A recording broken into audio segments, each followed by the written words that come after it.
Pues yo no voy a hacerles un recuento de cuál es el contenido del libro. No creo que tenga sentido, porque ustedes van a conseguir el libro y yo creo que esto es un momento quizás más útil que yo comparta con ustedes algunas reflexiones que creo que están en el trasfondo del libro. Compartir con ustedes. Y hago una salvedad, que hablar en este momento en América Latina de políticas públicas es un riesgo e incluso un peligro, porque se nos ha descuadernado, se nos ha desbaratado, se nos ha complicado tanto la gestión de nuestras políticas públicas en la región que ya no hay excepción que mostrar que lo está haciendo bien. Hemos fallado por la parte ética, por la parte de transparencia, por la parte económica, social, ecológica. Nuestra gobernabilidad y gobernanza se nos descuadernó. Entonces, cualquier cosa que uno diga es un peligro porque puede asociarse con una experiencia y eso a veces no es adecuado. Pero tampoco es pasar por el vidrio sin tocarlo ni rozarlo.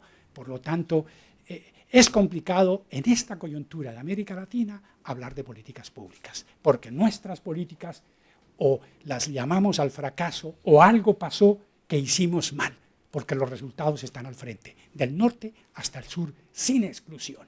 Ya pocos pueden decir, levantar la cara con cierta dignidad. Primera reflexión que quiero compartir con ustedes. Yo creo y tengo la certeza de que hemos sido adoctrinados bajo un patrón que en el libro llamamos el enfoque y la larga mano del enfoque cartesiano. No hemos sabido enfrentar el problema del desarrollo como un problema complejo, sino lo hemos desarrollado bajo ese enfoque cartesiano y de otros actores que lo consideran lineal, predecible, imaginable y como si fuera una bola de cristal. No, es un problema complejo. Y cuando es problema complejo, estamos diciendo que cuando interactúan los actores aparecen fenómenos nuevos que no estaban ni en los planes ni en los diagnósticos. Es un problema complejo y complejidad quiere decir que aparecen fenómenos emergentes nuevos por la interacción de los actores. Un reloj es complicado, pero no es complejo. En cambio, los fenómenos sociales, políticos, económicos, ambientales son complejos. Y eso lo hemos descuidado porque no hemos enseñado, no hemos traducido una cultura de la complejidad de los problemas sociales, económicos, políticos, ambientales. Hemos siempre creído en esa larga mano del cartesianismo. Este amigo nos embruteció y nos dijo todo es lineal, todo es predecible, todo es proporcional, todo lo podemos proyectar.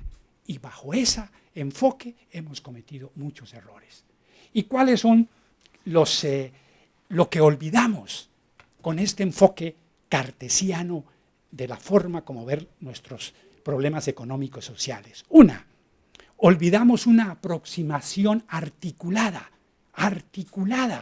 de nuestras políticas públicas. Lo hemos hecho en forma aislada, sectorializada, parcializada, aislada, pero no hemos buscado la articulación de actores, de recursos, de gestores. Entonces sigue predominando esa mano del enfoque cartesiano y de otros actores, del Imblot, del paso a paso.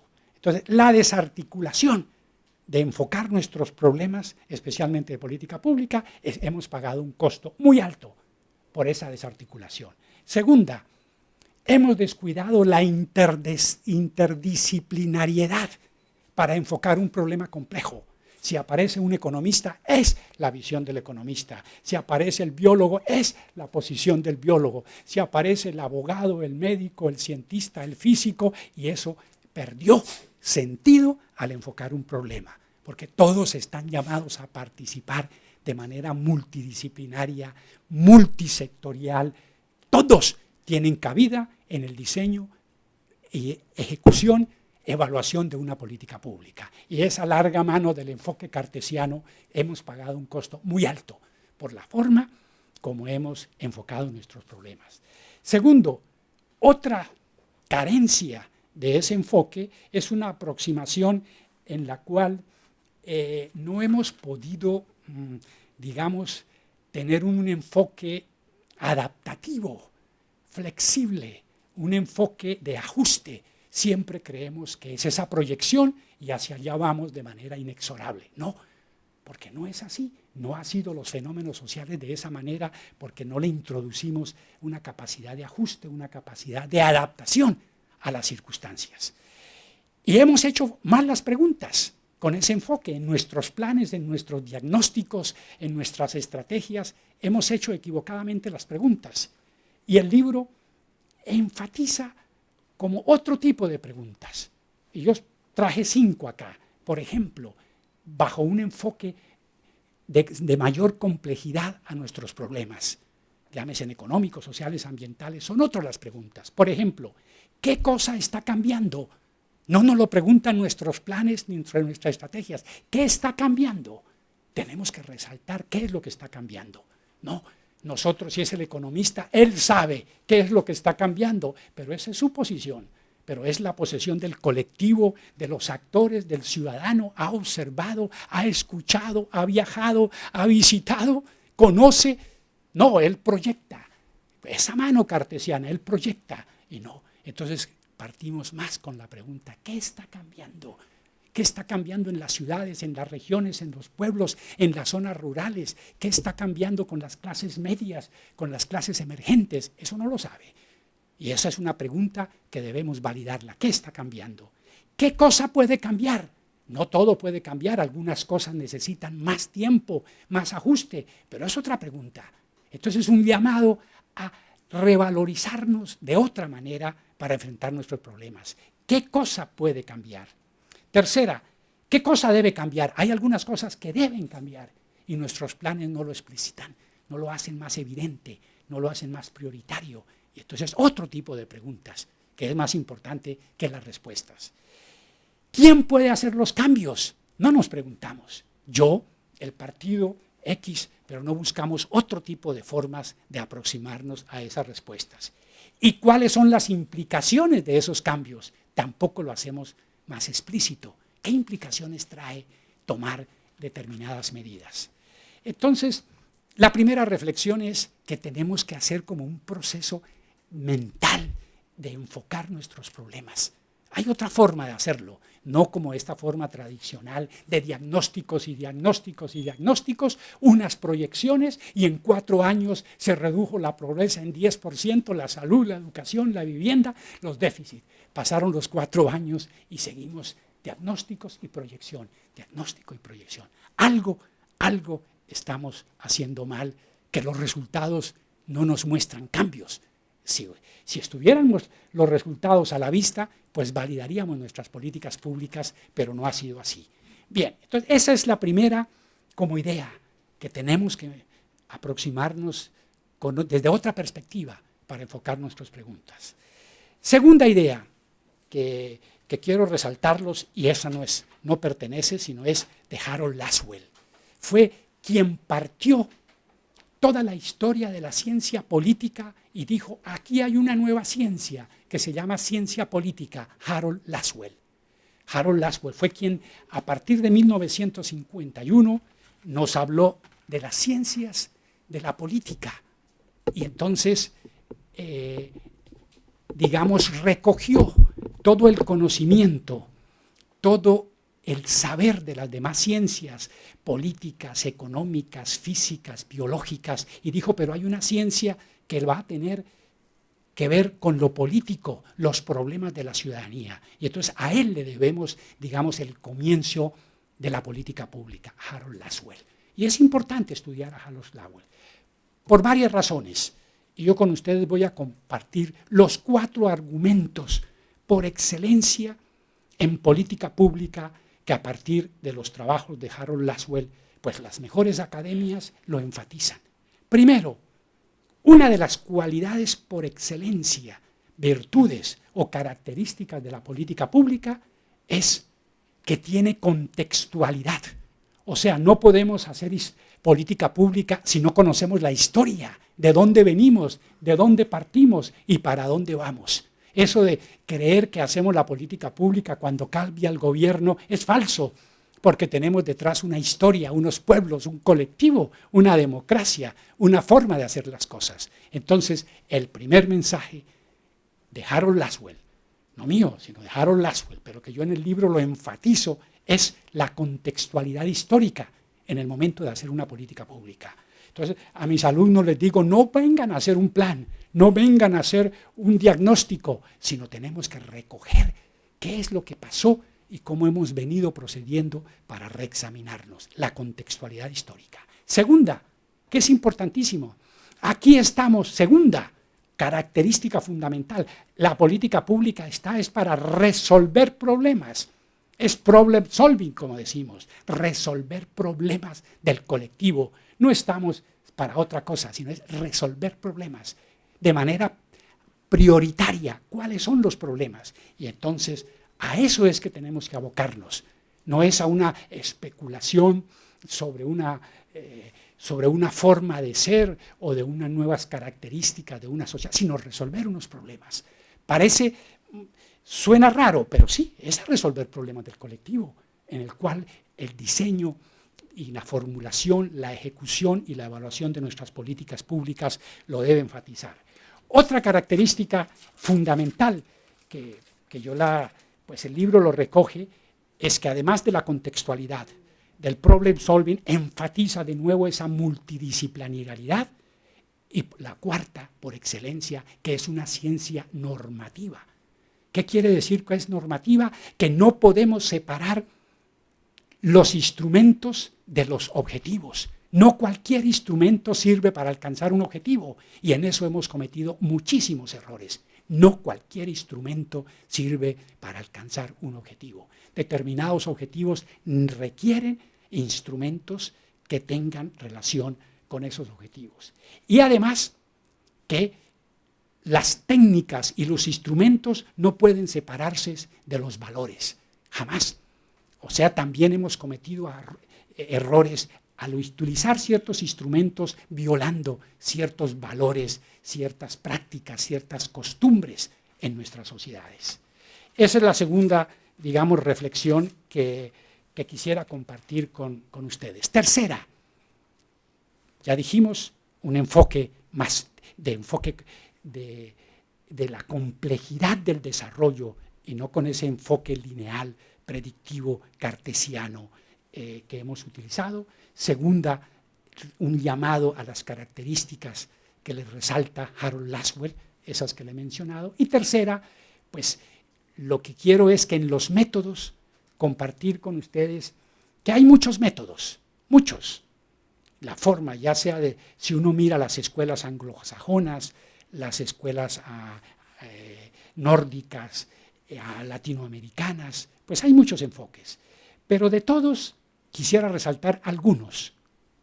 Primero, es el enfoque de sistema de la política pública. La política pública tiene un ciclo que no lo hemos sabido respetar ni lo hemos completado, lo hemos dejado disyunto, trunco.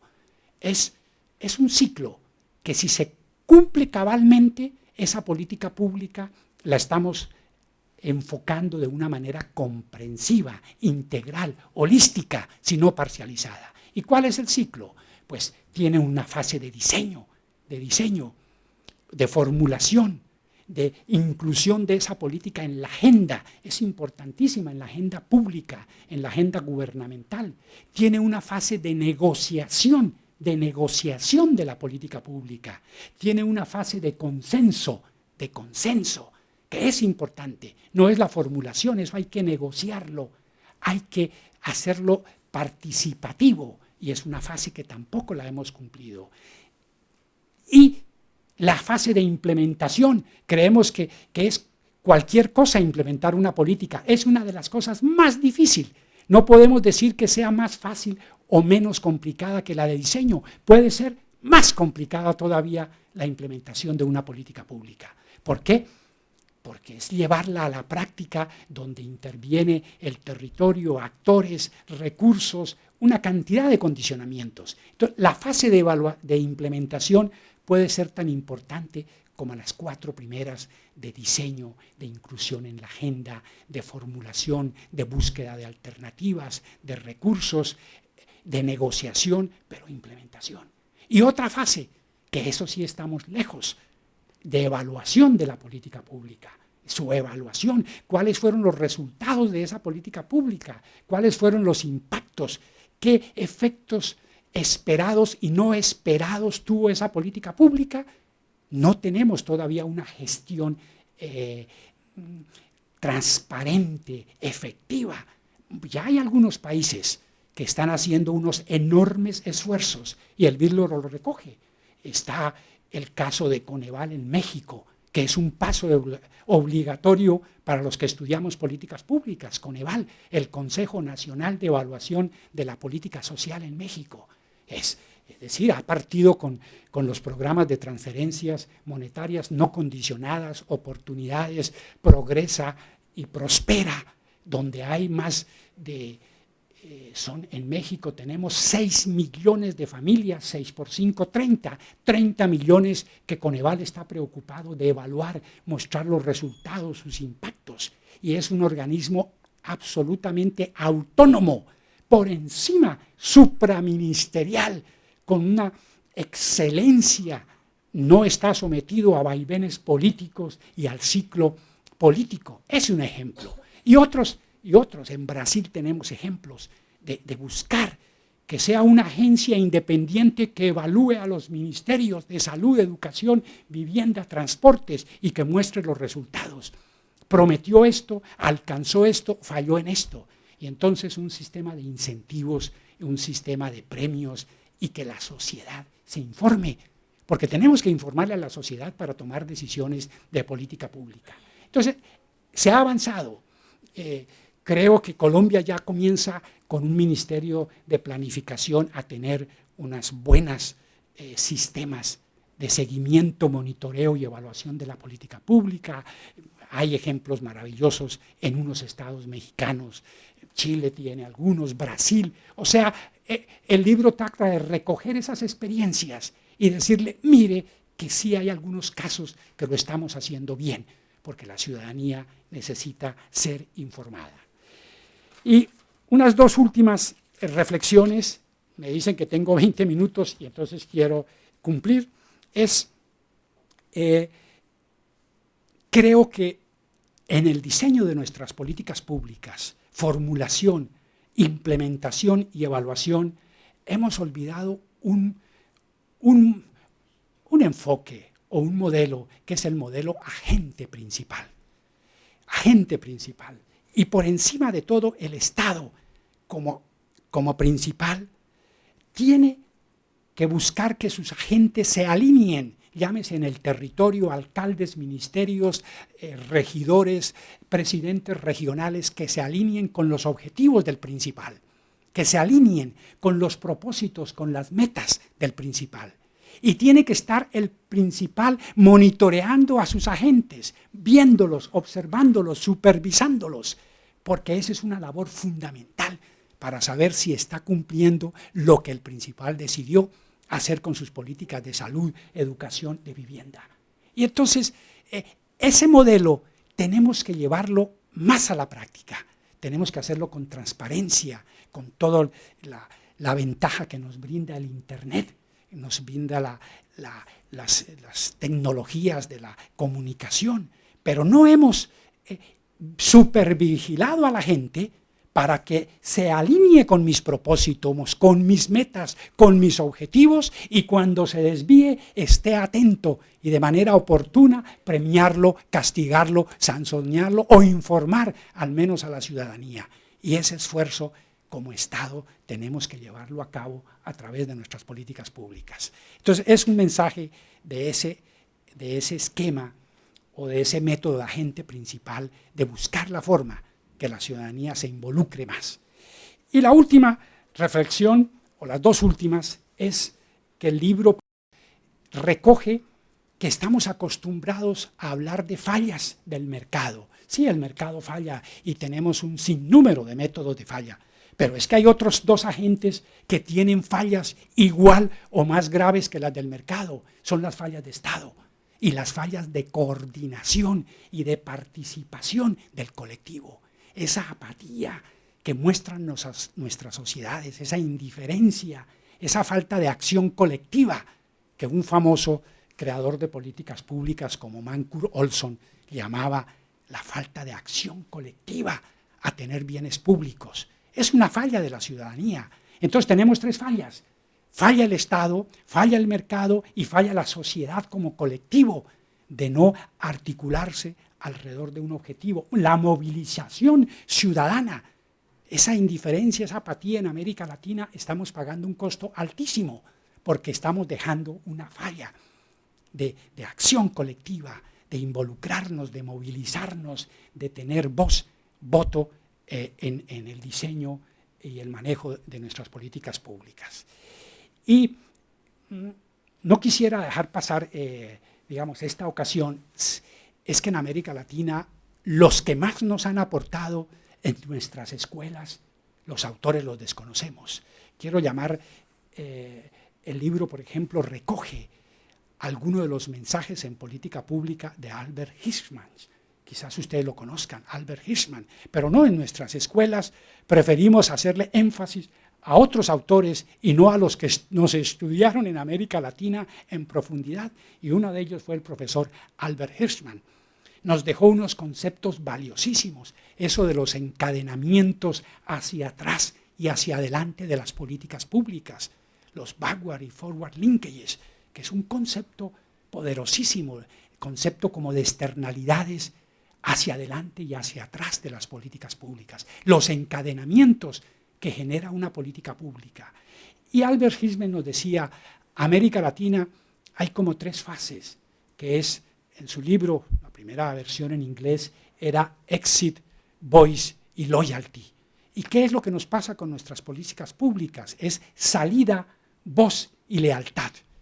Es que la mayoría de la ciudadanía, los colectivos nuestros de América Latina se retiran por apatía, la salida, como que no se involucran por falta de participación activa, la salida. Y eso está mal, que salgan esos colectivos en las zonas rurales, en las zonas urbanas, llámense sindicatos, movimientos estudiantiles, profesionales, centros académicos, la academia. Eso tienen que entrar, en vez de retirarse, participar más activamente en el diseño de la política pública. Segundo, lo de Voice, pues en América Latina ha sido institucionalizada o no institucionalizada.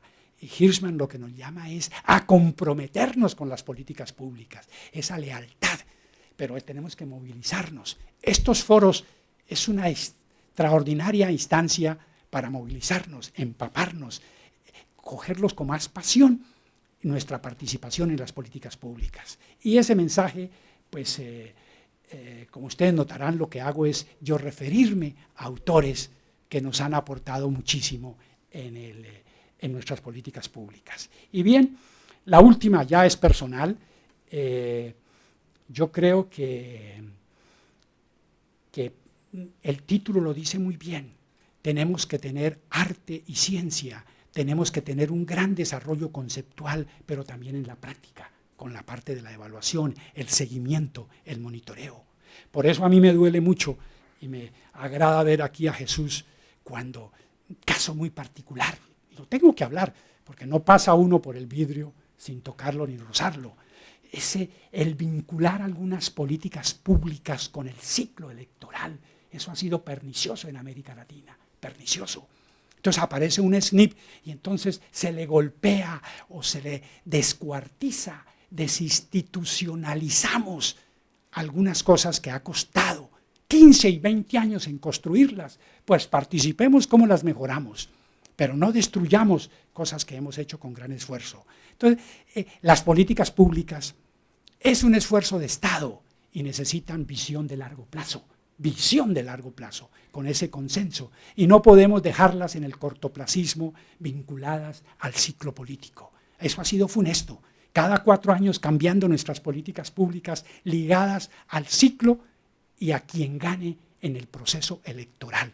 Eso ha sido pernicioso porque no perdemos esa visión de largo plazo que requiere una política de Estado, salir del cortoplacismo, salir de la coyuntura y proyectarla a 15, 20 años y todos alineados, sea el gobierno que sea, con esas prioridades que así las definió el colectivo con sus prioridades de política pública. Yo creo que eso ha sido pernicioso, muy pernicioso en América Latina, ese ciclo tan cambiante de políticas públicas. Los mejores ejemplos son aquellos que las mantienen, que las conservan y las priorizan en el largo plazo, con un consenso y una mejor coalición de actores. Bueno, creo que ya el maestro me señaló, así que muchísimas gracias, fue una extraordinaria oportunidad compartir con ustedes algunas ideas. Muchas gracias. Como podrán apreciar, leer el libro y en 5 minutos explicar no es tan fácil, ¿no? Sin embargo, voy a dar también algunas reflexiones a partir de la exposición del profesor Edgar Ortegón. Y yo seguramente soy más vinculado al SNIP, porque he sido partícipe del SNIP desde su creación, desde su diseño hace 15 años. Y en esa línea hemos estado en los últimos años. Y creo que nos trae nuevamente a la discusión, y creo que es muy importante, y sobre todo en este proceso electoral, que tenemos que mirar el desarrollo. Yo creo que al final de todo esto del documento es cómo hacemos desarrollo. Y desarrollo tiene que ser con políticas públicas claras, estables, consistentes y de largo plazo, institucionalizadas y que se apliquen, ¿cierto? Y para eso hay conjunto de enfoques, de metodologías, ¿no?, que el profesor Ortegón nos los ha manifestado y seguramente está mucho más desarrollado en su libro, y que es fundamental para empezar a mirar. O sea, en los últimos años nuestro país hemos pasado de una situación, ¿no es cierto?, caótica de hace 20 años atrás, 25 años atrás, 30 años atrás, y creo que debemos sentirnos satisfechos que en los últimos años algo ha cambiado en el país. O sea, no es casual, ¿no es cierto?, mal o bien, ha habido una aplicación de ciertos instrumentos, de cierta efectividad en distintos gobiernos, pero que algo ha funcionado bien, es cierto, algo ha funcionado bien también. Quizás no ha habido, son muy coherentes las políticas públicas, podrían ser mucho mejor, mucho más institucionales, ¿no es cierto? Pero no es casual que en nuestro país ahora tengamos, ¿no?, en los últimos 13 años un crecimiento del 6%, podrá ser cuestionable el indicador, pero es significativo, relevante. Antes, ¿qué íbamos a estar pensando en desarrollo y en mirar hace 20 o 30 años atrás? Como nos está pidiendo el profesor, miremos el desarrollo. ¿Qué ha pasado? ¿Cuáles son las políticas públicas consistentes y claras que ha ocurrido en otros países? ¿Cómo lo hizo Australia? ¿Cómo lo ha hecho Japón? ¿Cómo lo ha hecho Canadá? ¿Cómo lo ha hecho otros países? ¿Cómo lo han hecho los países asiáticos? Políticas públicas de largo plazo, con objetivos claros, con visión compartida, con liderazgo y con implementación. Y creo que eso nos lleva a la discusión y a reflexionar nuevamente sobre el tema.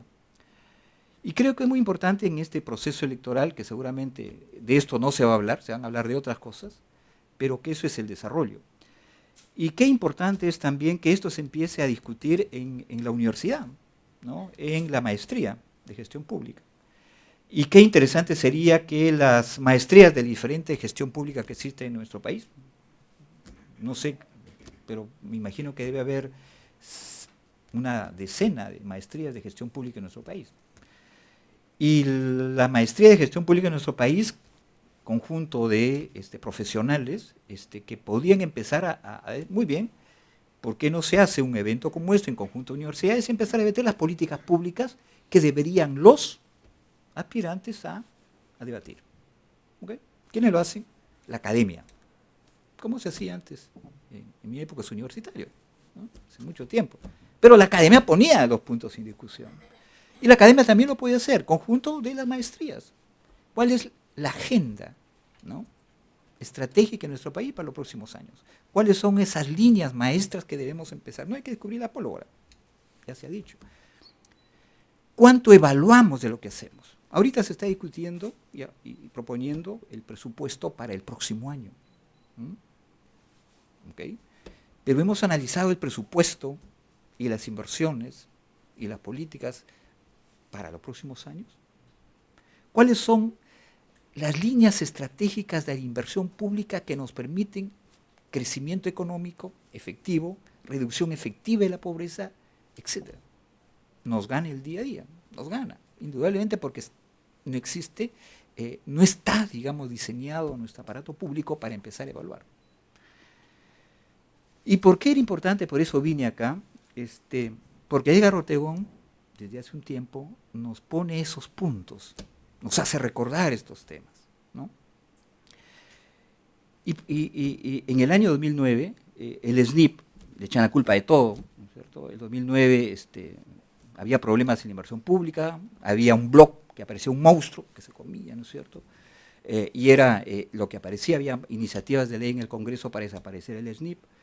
Entonces lo que hicimos es, en ese año, traer a los SNIP de Latinoamérica. Y se hizo un evento. Y se planteó las mejores prácticas y lo que vienen haciendo en los SNIP de otros países. Y una de esas mirada integral y desarrollo fue Edgar Ortegón. Y a partir de ahí planteamos formar la red de Latinoamérica. En el Perú constituimos la red de Latinoamérica, después al año siguiente, con apoyo del BID, constituimos la red. Y ahora nos reunimos todos los años. Y compartimos y apoyamos. Y estamos asesorando a países de Centroamérica en el SNIP. El año pasado hemos dado asistencia técnica a Paraguay. Sí, pero estamos discutiendo, a veces aparecen candidatos por sacar votos, hay que desaparecer el SNIP. No pues. No es así, las cosas no se hacen así. Entonces, yo creo que aquí nos trae una reflexión muy importante e interesante de empezar a evaluar las cosas. Y está acá en el libro todos los instrumentos, toda la metodología, todos los procedimientos, ¿no? Desde el marco lógico, de los indicadores, los distintos tipos de evaluación que tenemos que hacer, ¿no es cierto? Hemos avanzado, es cierto, en la administración pública, no en todo, hemos avanzado. El presupuesto público es un tema referente, ¿no? Somos referente en presupuesto público en comparación con otros países. Se ha incursionado en la evaluación de presupuesto por resultados, tendrá sus defectos en algunos temas, se aplican en algunos casos para ver qué líneas de presupuesto continúan y otros no, pero ahí se está haciendo. Quisiéramos que eso se amplíe un poco más a la inversión pública, estamos en ese proceso, hacemos evaluación, no en toda la inversión pública, que no es poca cosa, son 11 mil millones de dólares por año que estamos gastando en los últimos años. Y quisiéramos ver cuáles son esos efectos mucho más efectivos, qué cosa va y qué cosa no debe ir, y qué cosa se debe replicar, qué cosa se debe ampliar, qué cosa no debe haber. Pues un desarrollo que lo que nos plantea Edgar en su libro nos lleva a eso, ¿no? Nos lleva a que en nuestro país todavía no hemos desarrollado, ni tampoco tenemos instituciones que lleven ese tipo. Es muy importante la coordinación. Lo estamos haciendo, con dificultades lo estamos haciendo. Es muy difícil. 3 niveles de gobierno con distintos tipos de prioridades. Acabo de estar ayer en Tacna, impulsando un tema que es importante, que plantea el Ministerio de Cultura con el gobierno regional. El programa de un proyecto de siembra y cosecha de agua, que hace el MEF metiéndose en el tema. Nos invitaron para ver, ¿no es cierto?, el tema, porque el tema de siembra y cosecha de agua es un tema estratégico en los próximos años. Si no vemos la tendencia en los próximos 40 años que el problema del Perú, de nuestro país va a ser el problema del agua, el problema del estrés hídrico, el problema que no vamos a tener, y si uno mira las tendencias, cómo ocurre en el mundo, entonces, si no miramos eso y no enfocamos las inversiones estratégicas y cómo debemos desarrollarlo, estamos de otro lado. Entonces, esos son los temas que rescato de la línea de mensaje que nos da Edgar, y eso es lo que he querido compartir con ustedes, la importancia de la evaluación, la importancia de mirar las políticas públicas, la importancia de ver los instrumentos, la importancia de evaluar, de llevar a estas diferentes instituciones, y quizás lo más importante de esto es, yo diría, una participación mucho más activa de la academia, ¿no? Y felicito por esta esta iniciativa de presentar el libro del profesor Ortegón, y también de invitarnos a los funcionarios que nos saca de nuestra rutinaria un momento para compartir también lo que pensamos. Muchas gracias. Como dice su título, el título de la obra del profesor Ortegón es Políticas Públicas, Métodos Conceptuales y Métodos de Evaluación. O sea, prácticamente todo. Toda la teoría, las teorías y todo el tema de las evaluaciones. Es una obra monumental en términos de su alcance, desde el punto de vista de la gestión, de los conceptos de gestión, ¿no? El alcance de la obra es enorme. Refleja una gran erudición en todo lo que es política pública, policy sciences, ciencias de la política, political science, distinto, sociología, economía, gestión, administración pública, planificación. Todo eso está encerrado en los conceptos que desarrolla el profesor Ortegón. Para una referencia, un indicador, como decimos los que hacemos gestión pública, la bibliografía tomada para armar el texto son 300 libros en el tema.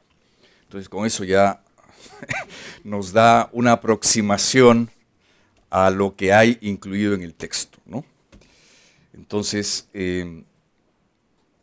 además de la conceptualización de la política pública, enfoques, teorías, metodologías,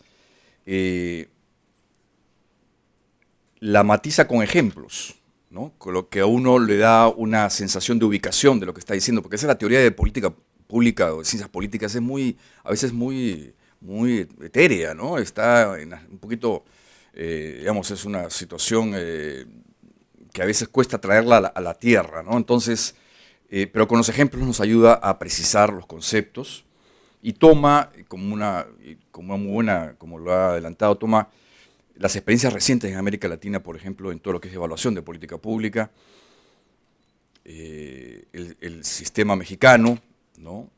Coneval, el sistema colombiano, Sinergia, el sistema chileno a partir de la DIPRES, que son los líderes en el tema de la evaluación de política pública y de programas y proyectos. Entonces tiene una correlación con la realidad latinoamericana muy útil, interesante. Y a pesar de todo ello, de la monumentalidad y la erudición de la obra, ¿qué concluye nuestro autor?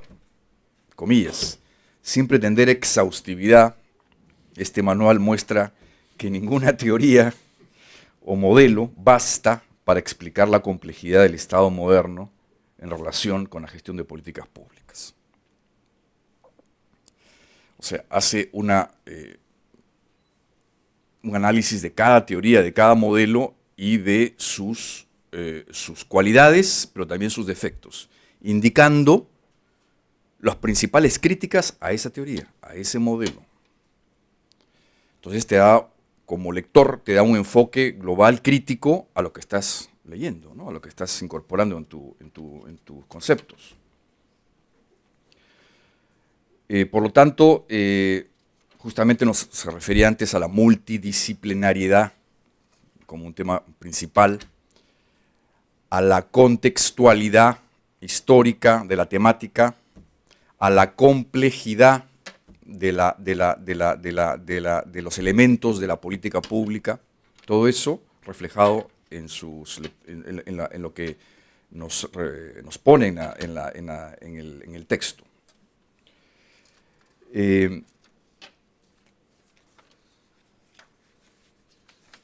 Obviamente no pretendo incursionar en cada tema del texto, porque sería pues un propósito que no llegaría a buen término. Además, deberíamos estar acá un par de días para poder introducirnos más o menos con seriedad a los conceptos, a las teorías y a las metodologías, ¿no? Cosa que no tenemos porque tenemos solamente 20 minutos.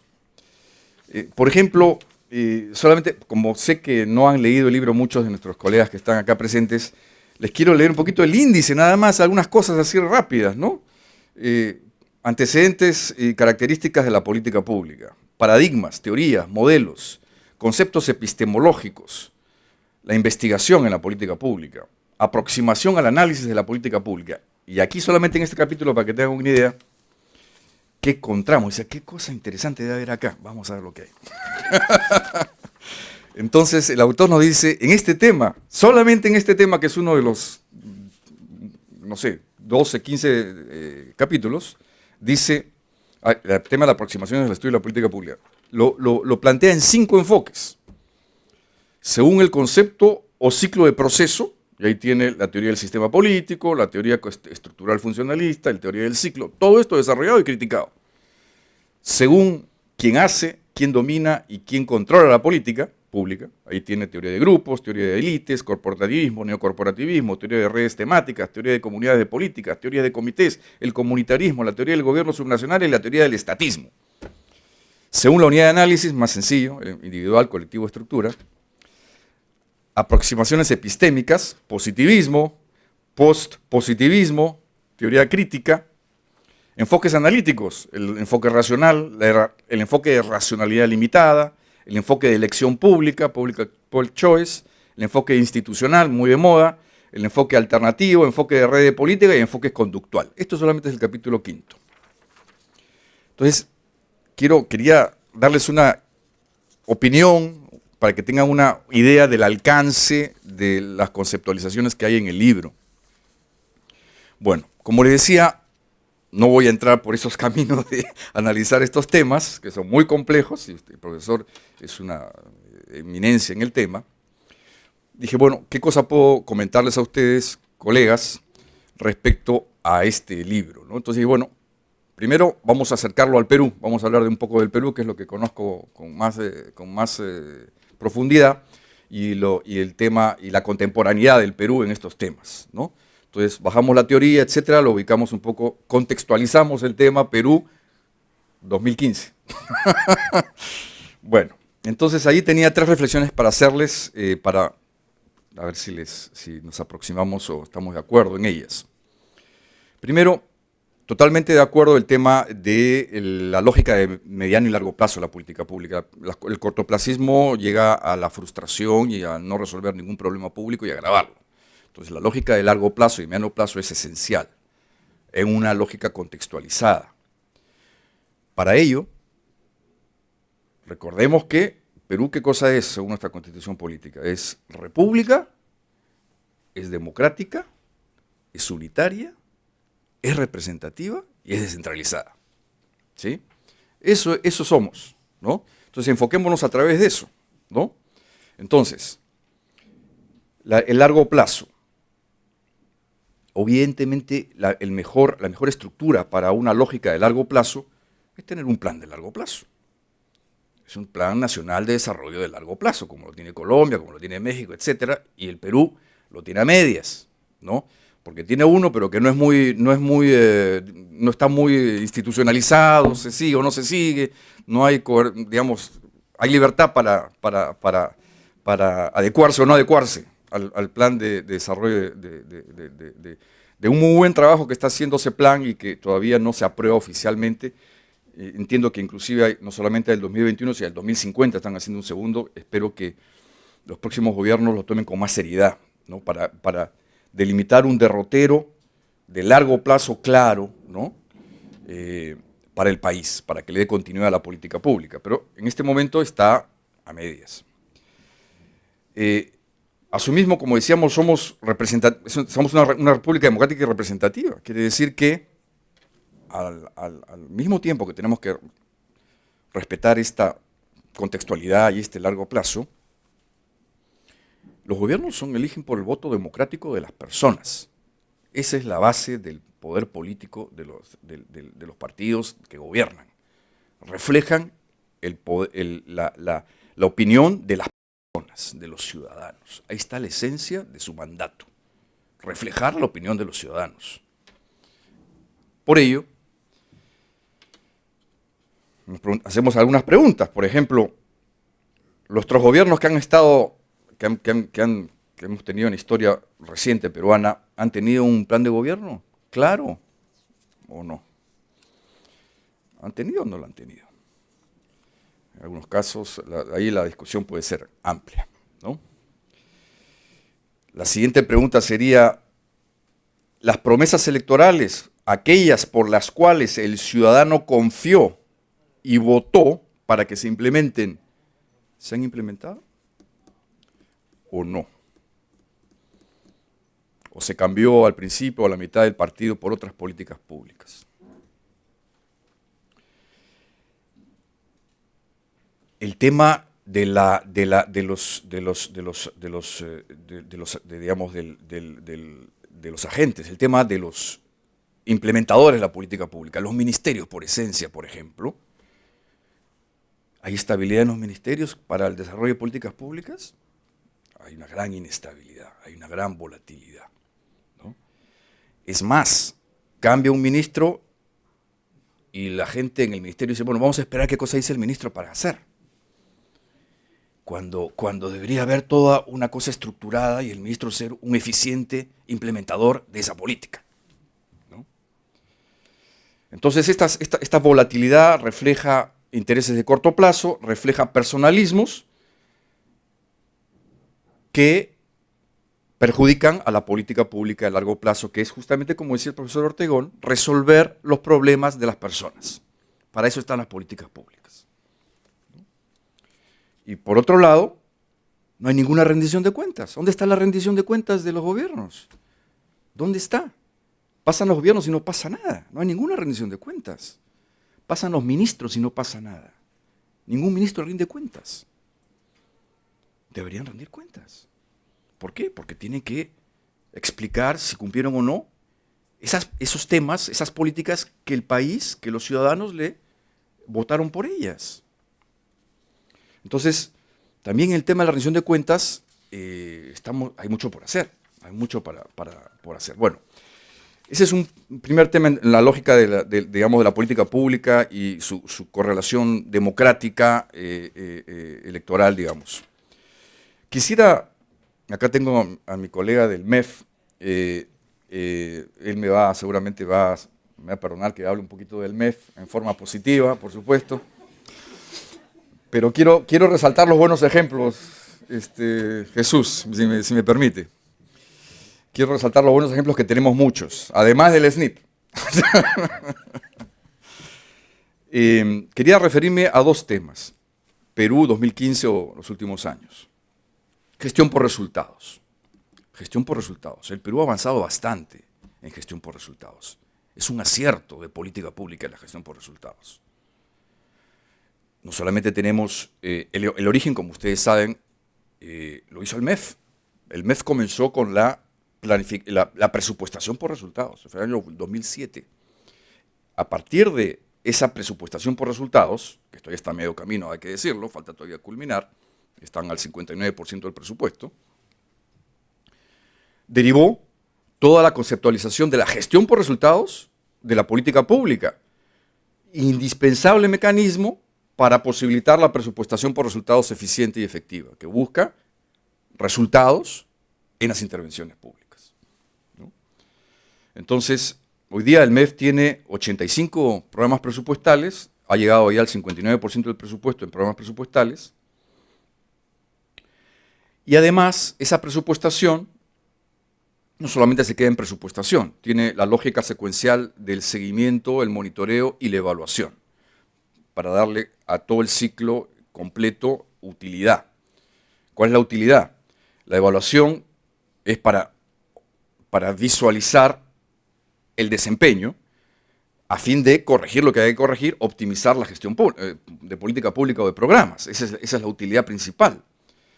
Para también, eso es interés del MEF, para optimizar la asignación presupuestal, ¿no? Poner los dineros ahí donde son más útiles y más eficientes, ¿no?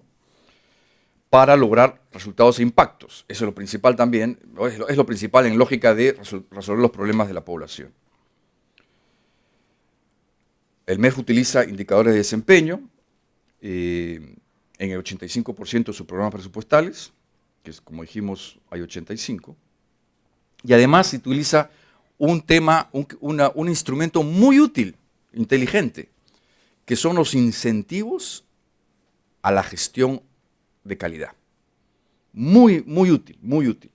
Entonces tienen programas donde, por ejemplo, para los gobiernos locales, si es que el gobierno local logra ciertos determinados resultados, determinadas metas, se le incrementa el presupuesto como un premio a su buena gestión. Entonces hay un incentivo bien direccionado, está muy bien planteado estos incentivos de gestión a los gobiernos locales. Como ustedes saben, el BID está estudiando este tema hace muchos años y está promocionando este tema a nivel regional y hace un análisis de todos los países de América Latina. Y el Perú ha ido mejorando en su ranking progresivamente en las evaluaciones, ¿no?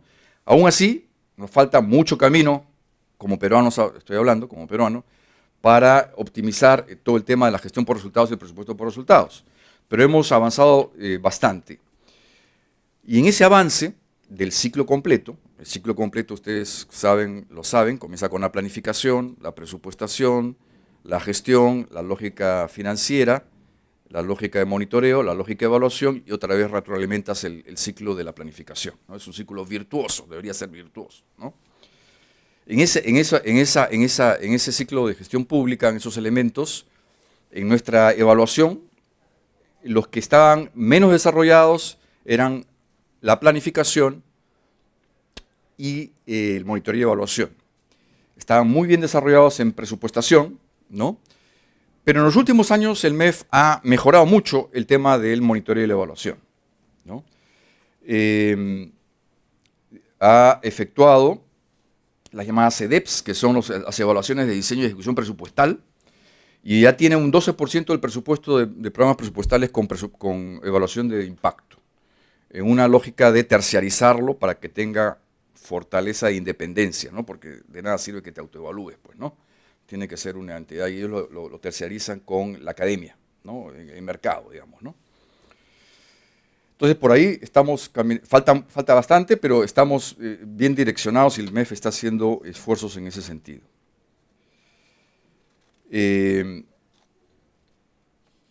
Hay que evaluar más programas, hay que evaluar a mayor escala, hay que utilizar los indicadores de desempeño con mayor frecuencia, porque están en lógica anual, podrían estar en lógica, por ejemplo, semestral. Los indicadores de avance físico podrían estar en lógica bimensual o trimestral en vez de semestral, para que el monitoreo sea más efectivo. El otro tema que les quería comentar, profesor Ortegón, estaba buscando algún tema que usted no haya tocado.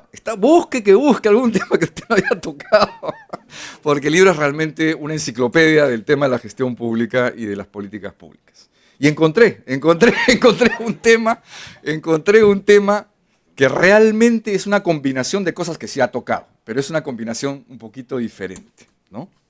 Y lo estamos haciendo en el Perú, muy recientemente, ¿no? Y es lo que se denominan las auditorías de desempeño. Las auditorías de desempeño es un tema que lo ejecuta la Contraloría General de la República, lo está comenzando a ejecutar. Es un tema internacional que se está desarrollando a nivel mundial, que son las mejores prácticas de auditoría, donde el sistema de control da un paso cualitativo, pasando, sin dejarlo por supuesto, pero dando un paso adicional, del control de la legalidad al control de la efectividad o el desempeño de la gestión pública, ¿no? Sin olvidar el control de la legalidad, que es muy importante, ¿no? Entonces, la Contraloría ha iniciado este nuevo rumbo y lo está haciendo bastante bien desde el año pasado. El año pasado hizo 3 evaluaciones de desempeño a 3 programas, este año ha incrementado a 5 más y está avanzando bien. Aquí, en las evaluaciones de desempeño, en las auditorías de gestión, o de auditorías de desempeño, que también se llaman auditorías de gestión en algunos países, o tienen otros nombres, ¿no? Hay un estándar internacional que lo pone la Asociación de Entidades Fiscalizadoras Superiores, que se llama el INTOSAI a nivel internacional, mundial, todos los países del mundo, donde hay paradigmas o hay estándares de calidad y de estructura que son en las que llaman ISAIS 3000, 3100 y 300. Ese es el benchmark, ese es el paradigma, digamos. Pero que se sintetizan en los conceptos que nosotros aplicamos y conocemos, que son las 3 Es. Efectividad, eficiencia y economía en la gestión pública. Agreguemos otros 3 temas más.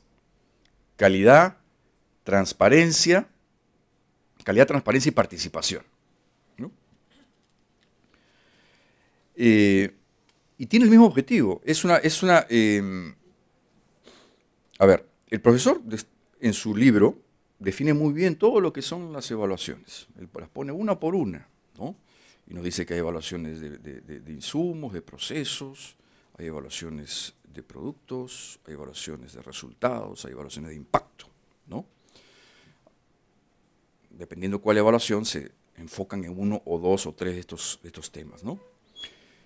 Decía que es una mezcla, una mezcla especial porque es un enfoque en evaluación de insumo, proceso, producto, principalmente. Cosa no es nada nuevo para los evaluadores, pero lo hace una entidad distinta al Ejecutivo, que es la Contraloría General de la República, ¿no?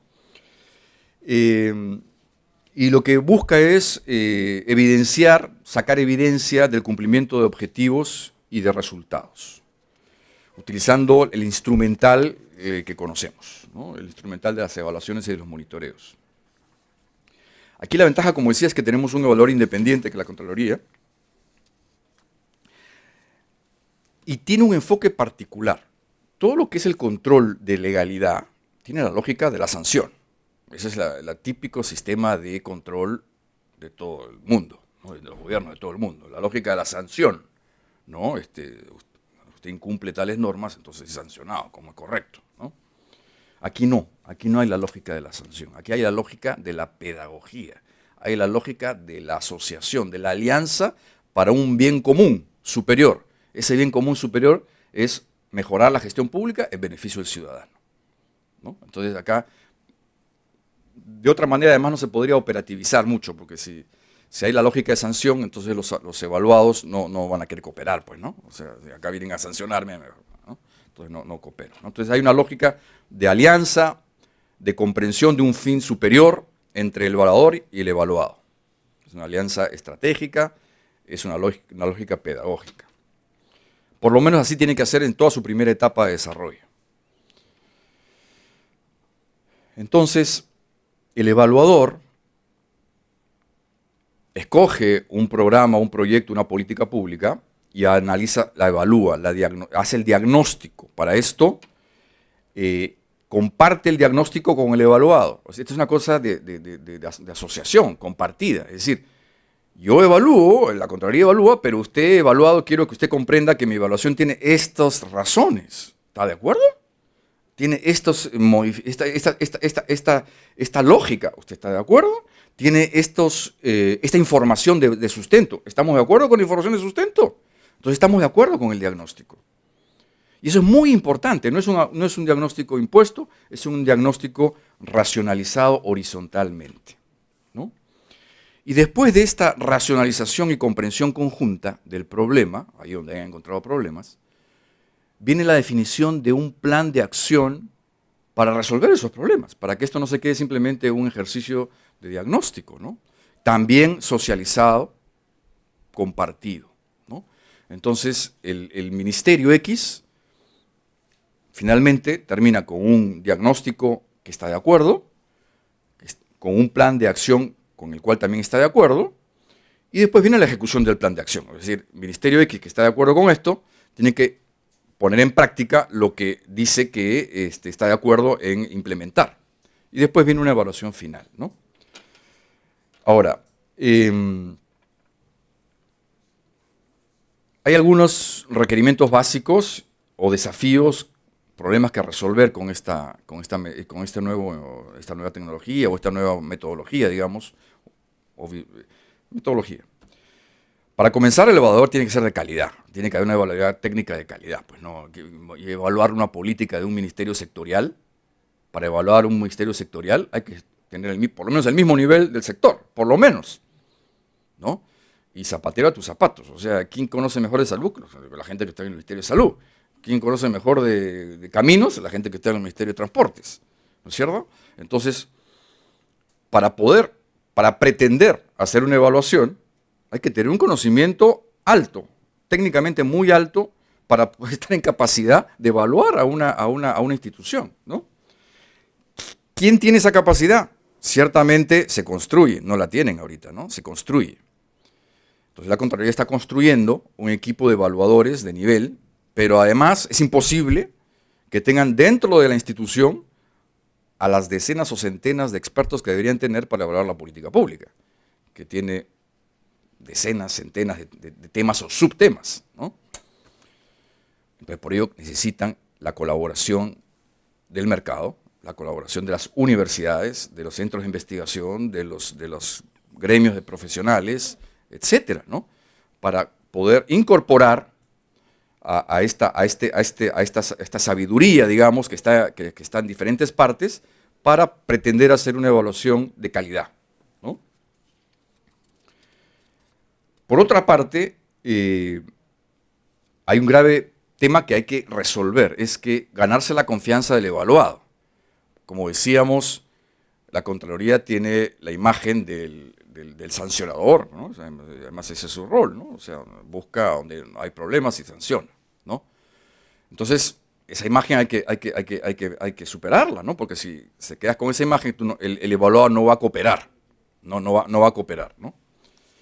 Entonces, hay que hacer un trabajo de inducción, de explicación, de promoción, de convencimiento a la entidad de que esto es para beneficio del propio ministerio, sector y del ciudadano, no es para sancionar al gestor público, ¿no? Además, hay dos otros temas rápidamente para terminar. Hay que tener una metodología para seleccionar los temas a evaluar, es decir, esta metodología tiene otra deficiencia, digamos, no deficiencia, sino problema, que es que no es barata, es cara, ¿no? Porque si te vas a recoger a los mejores expertos que hay en el mercado para un tema, ¿no? Para la descentralización, para lo que fuere, pues tienes que pagar, ¿no? El mercado está ahí, ¿no? A la universidad, ya, ok. Entonces, es cara. Entonces, por ejemplo, había unos ejemplos que decían que, para poner un ejemplo, las evaluaciones a las auditorías financieras en Inglaterra, más o menos en promedio cuestan 100.000 libras esterlinas.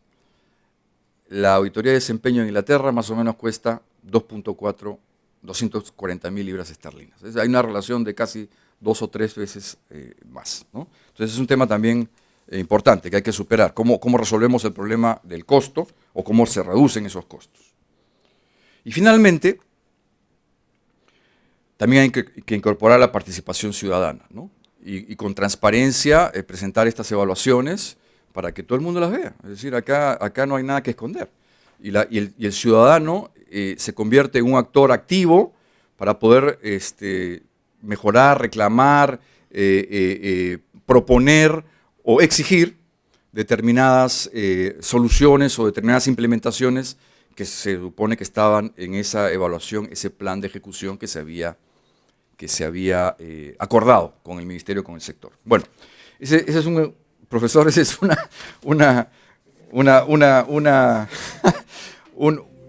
enfoque que está ocurriendo en el Perú, que es muy interesante y que además está en lógica mundial, ¿no? Está en diferentes países. Bueno, lo felicito, profesor Ortegón, por su excelente libro. Realmente es un texto muy exhaustivo y muchas gracias a ustedes por su participación.